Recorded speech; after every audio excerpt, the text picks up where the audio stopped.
Taking a second look at all those murders that had once been attributed to this elusive bedroom basher. Those cases are all still unsolved, and they were hoping to make progress on them years later. And one of those cases that he's looking into stands out.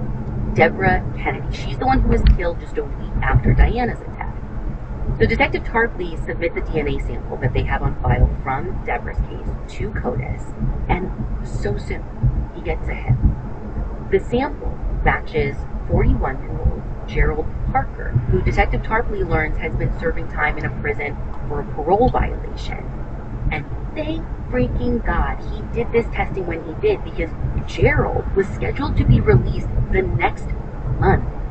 His DNA was in CODIS because he was convicted of sexually assaulting a 13-year-old girl after abducting her.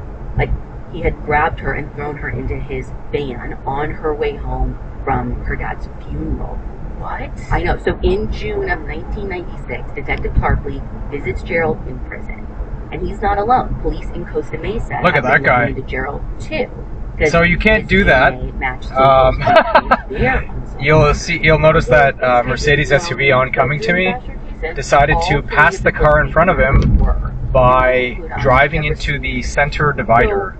Gerald says Interesting. He didn't have violent Interesting. purposes. He heard voices, but he says he's been prescribed medication for those mental health issues, and he can't remember assaulting anyone, let alone, he says he can't remember the 4 women that they're talking to him about.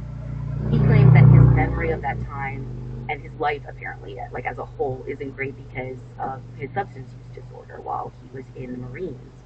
And at the time of the murders in Costa Mesa, he was living at a Marine Corps air base, working nights in a helicopter squadron. Working around helicopters like Kevin did. Bingo. And at the same time, at the same base in Tustin. Yeah. And this is when, like, all the feelers go up. Because apparently, so many years on, even the DA had started making some rustlings. Like, by this point, he wasn't so sure that Kevin was their guy anymore. I don't think anything specific was being done yet in Diana's case to prove or disprove that feeling. But a case that they once thought was connected to Diana now being solved, the killer having a connection to where Diana's husband worked, was just like a little too weird to write off.